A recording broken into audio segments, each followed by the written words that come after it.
네, 뭐 많은 분들이 지적하지만 한국 경제가 지금 밑동부터 흔들리고 있습니다. 그동안 우리 경제를 지탱해 왔던 조선, 해운, 철강 이런 주력 산업들이 지금 송두리째 부실에 빠져 있고 대한민국의 빅2로 이야기되는 삼성전자 또 현대자동차가 품질과 신뢰의 위기에 지금 빠져 있습니다. 모두 위기라고 하는데 도대체 정부는 무엇을 해야 될지 왜 이 지경으로 왔는지 정말 모르는 것 같습니다. 산업을 모르는 금융당국이 산업구조조정에 총대를 맸습니다. 그러다 보니까 구조조정 골든타임 놓치고 부실 키웠습니다. 또 현장을 모르는 낙하산 인사가 어떻게 현장의 문제를 해결하겠습니까? 이번 국감에서도 수없이 지적됐습니다. 컨트롤타워 부재, 낙하산 인사, 책임 전가하는 의사결정 구조, 또 침몰하는 배에서 먼저 내려버린 부도덕한 경영 문제들. 이런 근본적인 혁신을 철저히 이 정부는 외면하고 있다. 이 정부가 경제라는 이름으로, 경제정책이라는 이름으로 한 거는 세 가지입니다. 하나는 뭐냐? 빚내서 집 사라. 두 번째는 부실 대기업에 국민 혈세 쏟아붓는 거. 세 번째는 한국은행 이자율 낮추라고 압박하는 거. 제가 보기에 이 세 가지밖에 없어요. 최근에도 경제가 필요하고 산적한 현안이 있는데 경제 컨트롤 타워는 보이지 않고 지금 한국은행 이자율 낮추라고 압박하고 있어요. 미국의 금리 인상, 천문학적인 가계부채, 그리고 실업대란이 현실화되고 있는 상황에서 춥다고 지뢰밭에서 불 피우자. 저는 그런 얘기로 들립니다. 그런 상황에서 지금 대통령을 비롯한 정부는 오로지 지금 최순실이라는 측근비리 덮기 위해서 지금 올인하고 있단 말이에요. 이 정도 되면은 박근혜 정부가 문제를 해결할 정부가 아니고 문제의 원인이 되고 있는 상황이다. 저는 그렇게 생각합니다. 지금 다들 컨트롤 타워 이야기하지만은 저는 지금까지 경제를 운영해 왔던 아주 수량적이고 기능적인 이런 경제팀 가지고 안 된다 이렇게 생각해요. 보다 근본적으로 재벌 대기업 주도 경제 또 돈 쏟아붓는 금융주도 경제 이것에 대한 경제 패러다임의 대전환이 필요하다 이렇게 생각을 합니다. 그런 점을 좀 지적을 하고요. 우리가 문제가 어렵다고 해서 또 엉뚱한 방향으로 대책을 급조해서 자꾸만 경제를 더 어렵게 만드는 이런 일은 없어야 되겠다 이런 말씀 드리고 지금 미친 전셋값, 미친 집값 때문에 지금 난립니다. 제가 있는 지역구가 고양시인데 고양시에는 무슨 갭투자라는 신종투기법이 동원이 돼가지고 20, 30평대 서민주택 지금 다 잡아먹고 있어요. 그래서 제가 뭐 맨날 가계부채 중요하다고 이야기하지만 대책이 나오는 게 없는데 몇 가지 말씀드리겠습니다. 지금 첫째, 집단대출 중도금 DTI 적용. 기재위에서 유일호 장관은 적용 가능성을 언급했는데 어떻게 됩니까? 간단하게 말씀해 주세요. 네, 뭐 집단대출 관리를 위해서 여러 가지 방안이 논의될 수 있겠습니다만 현재 DTI 적용 문제는 검토하고 있지 않습니다. 그러면은 경제 컨트롤 타워인 유일호 장관은 검토하고 있다고 이야기하고 금융위원장은 검토 안 하고 있다면 어떻게 되는 거예요? 도대체 이 나라의 정책. 앞으로 상황에 따라서 여러 가지 수단이 논의되고 할 수는 있겠지만 당장 지금 DTI 적용을 어떻게 할 거냐 하는 문제에 대해서는 지금 당장 적용 계획은 없다 하는 말씀입니다. 그다음에 DTI를 지금 IMF가 60%를 30에서 50으로 낮춰야 된다 이런 의견을 냈죠? 예, 그동안 의원님이 여러 차례 말씀드렸습니다만 DTI를 올렸다 내렸다 하는 이런 정책으로서 가계부채 문제를 대응하는 것은 바람직하지 않다고 저희는 생각합니다. DTI LTV를 움직이기보다는 질적인 개선을 이해하고 또 취약 부분 집단대출, 그거는 이제 제2금융권의 대출 이에 대한 대책을 강구해 구체적인 의지 없음을 말하시는 것에 다름 아닙니다. 아닙니다. DTI 평균 35%라고 별 문제 없다. 그게 바로 그 수량의 숫자의 함정이죠. 항상 문제는 하방 10%에서 터지는 거 아닙니까? 네, 그렇습니다. 구체적인 그 실태를 보셨어요? 실상을? 저희 맨날 평균만 가지고 이야기하고 그 수량주의 가지고 총량적 지표 가지고 국민의 삶을 책임질 수 있는 게 아닙니다. 네. 위원장님 제가 오전에 7분 말씀드렸는데 5분만 찍어놨는데. 처음 듣는 소리인데. 네. 그래서 적극적이고 절박한 그런 대책들을 내놔야 됩니다. 그리고 세 번째는 지금 DSR 그 도입을 검토하고 있다는 거 이미 네, 연내 도입하려고 지금 예. 예.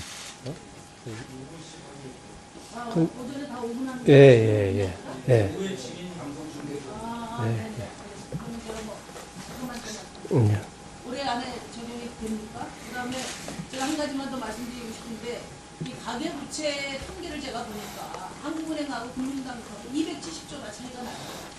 그러니까 가계부채의 정의가 어디서부터 어디까지인지도 지금 정부가 손을 뗀 입장을 갖고 있지 않습니다.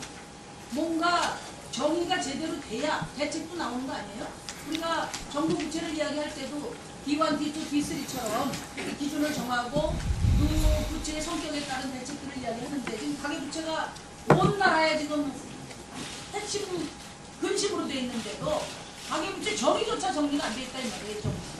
그 부분 빨리 좀 정리가 됐고. 자, 심상정 의원님, 지금 예. 말씀하신 내용 굉장히 중요한 내용인데 방송에 전혀 나가지가 않고 있거든요. 마이크가 꺼져서. 예. 오후에 계속해서 좀 제- 그 부분 좀 제가 하시죠. 보완해서 말씀드리면 대표님께서 그 가계부채의 통계에 관한 정합성에 대해서 말씀을 해주셨습니다. 이 기본적으로 저희가 기준을 삼고 있는 것은 한국은행의 가계부채 통계입니다. 근데 그게 속보성이 좀 떨어지기 때문에 금감원에서 그때그때 파악하고 있는 금감원 통계 자료를 활용해서 참고하고 있고요. 양자 간에 어떤 차이가 있느냐 하는 문제는 다소 간의 차이가 있습니다만 그 기본적인 흐름은 같이 그 흐름은 같이 하고 있다라는 말씀드립니다. 예. 자, 심상정 의원님 수고하셨습니다. 다음은 새누리당이 존경하는 김용태 의원님 질의해 주시기 바랍니다. 예, 김용태입니다. 오늘 아침 조간신문을 보고 저도 마음이 너무 무거웠습니다. 대한민국 경제에서 기업은 없고 아파트만 남은 것 같다라고 하는 보도를 보고 정말 참으로 큰 걱정이 앞섭니다. 특히 국민들한테 질타도 받았지만 대한민국의 간판 기업이었던 삼성전자와 현대자동차가 흔들리면서 이 대한민국 경제에 대한 대외 신인이 떨어지지 않을까 정말 걱정입니다. 이 아파트 문제는 결국 또 어쩔 수 없이 그 가계 소위 이제 대출하고 가장 또 연결될 수밖에 없는데요. 가계부채. 저는 그래서 지금 우리 정부는 뭐 기업들이 해나가는 거에 대해서는 우리가 지금 할 수 있는 그 상황은 아니기 때문에 이 가계부채 문제에 대해서 총력을 이제 정책적 노력을 기울여야 할 텐데요. 저는 지금 현재 이 너무 과열되고 있는 양상을 지금 이제 부동산 시장이 보이기 때문에 우리가 작년에 사용했던 정책 수단에 대해서 다시 한번 그 사용할 필요가 있지 않을까 검토를 할 때가 다시 또 되지 않았나 싶습니다. 바로 안심전환대출입니다. 안심전환대출은 사실 가계부채에 막 불이 붙었을 때 그 끄는 효과가 상당했을 뿐만 아니라 가계부채를 소위 구조조정해주는 효과도 이제 냈던 것 같습니다. 우리 지금 그 금융위원회에서는 작년에 우리 사용했던 안심전환대출에 대한 효과에 대해서는 자체적으로는 의미 있었는 정책이었다라고 평가하고 있죠. 네, 그렇습니다. 그렇다면은 이 가계부채가 저는 가계부채 문제뿐만이 아니라 지금 과열된 부동산 시장을 진정시키는데 이 안심전환 대출을 확대하는 아니면 다시금은 이제 시도하는 이런 것에 대해서 검토해 볼 수 있지 않을까 싶은데 장관으로서는 어떤 판단을 갖고 계십니까? 예, 안심전환 대출로 질적인 구조를 기하는 것은 저희한테 필요한 일이라고 생각합니다. 그런데 이를 위해서는 주금공의 자본력이 확충이 돼야 합니다. 그래서 이를 앞으로 의원님들께서 주금공의 자본력의 확충의 문제 이것을 한번 좀 검토해 주시고 추진해 주셨으면 좋겠다라고 오히려 부탁을 드리겠습니다. 알겠습니다. 저는 이 정책은 정말 우리가 이제 여야를 떠나서 이 가계 부채가 심각하다고 생각을 하고 부동산 문제가 심각하다고 한다면 결국은 주금공의 이 자본력을 확충하기 위한 예산 문제를 논의해야 될 것 같습니다. 저는 우리 국감이 끝난 연후에 여야 의원들과 이 문제에 대해서 심도 깊은 논의가 이루어지는 자리를 만들어야 한다고 생각을 하고요. 다음에 우리 이번에 그 그렇죠. 정확한 명칭이 이제 이진 사건인데, 이진 사건에서 드러난 것의 가장 핵심이 불법 장외거래, 이 문제를 이제 우리가 어떻게 할지에 대해서 논의를 해야 할 텐데, 지금 우리 장외거래 관련해서는 KOTC 시장이 개설되어 있죠? 금융투자협회에. 네. 예. 이거에 대해서 활성화를 우리 이제 금융위원회가 본격적으로 더욱더 드라이브를 거려야 할 것 같습니다. 이 장외거래가 단지 그냥 이 금융투자협회에서 공시하는 수준으로 관리하는 게 아니고요. 그러니까 저는 보다 뭔가 정책적인 수단을 통해서 이 장외거래도 제도권 틀 안으로 끌어들이는 노력들을 해야 될 것 같은데 이 금융위의 입장은 어떻습니까? 네, 공감합니다. 그래서 이 거래 투명성이랄까 혹은 그 거래의 더 활성화를 위해서 KOTC 시장에 대해서는 저희가 계속해서 지원책을 강구해 나가도록 하겠습니다. 그래서 이제 활성화 그 방안 관련해서 여러 가지 제안들이 있는데요.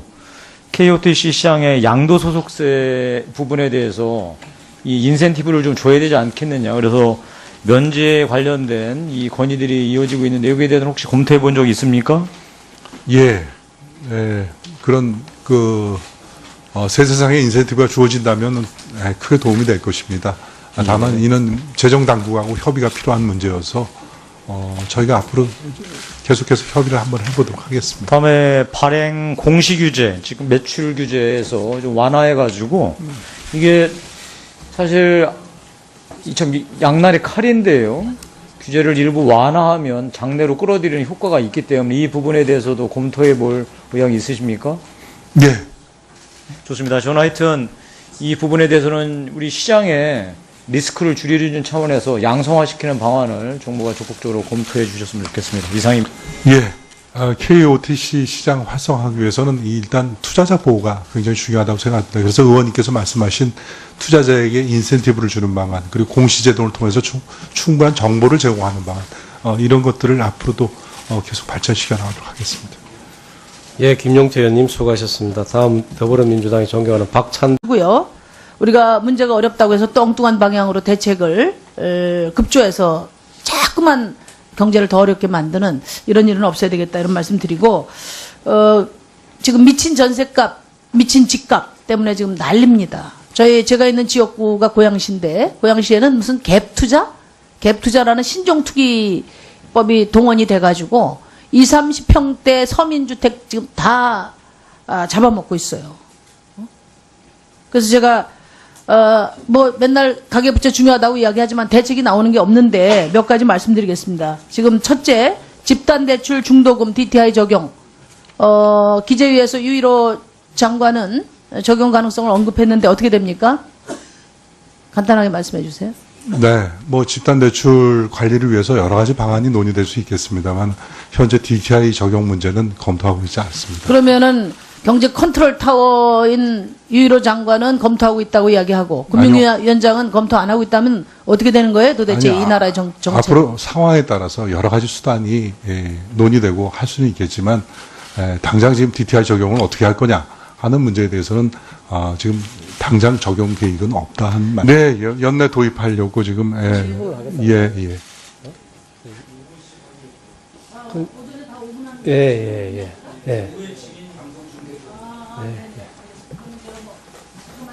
올해 안에 적용이 됩니까? 그다음에 제가 한 가지만 더 말씀드리고 싶은데 이 가계부채 통계를 제가 보니까 한국은행하고 금융당국하고 270조나 차이가 나요.